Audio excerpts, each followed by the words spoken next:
Maayong hapon mga bossing, nalita sa Andres Auto Accessories dani sa Cagayan de Oro branch. Papaisa nagpa-install og 360 og by LED na to. Og kini yung Isuzu MU-X nagpa-install siya og 13 inch nga Android head unit mga bossing.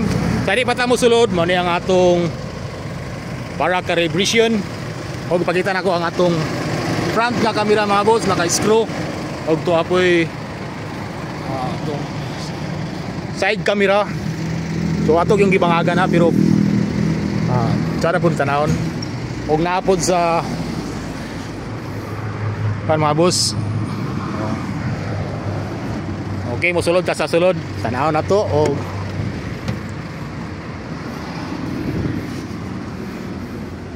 $100% plug and play lang ini mga boss. Wala tayo usab sa wiring og free na ang panel.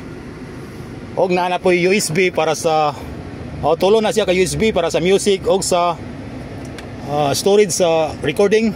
Og naa po SIM slot para sa standalone yang data or pwede gyapon sa atong kwan.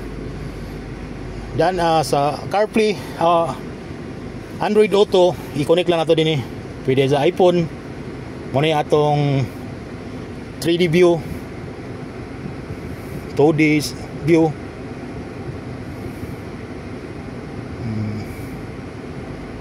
Natay bird's eye, kita kay natong sa kilid o pag mo park ta, so klaro na kay nato mga boss.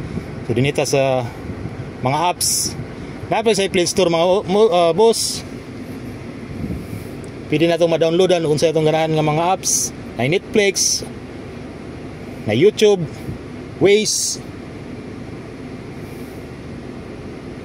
Okay mga boss, message lang sa among page mga boss, Andres Auto Accessories.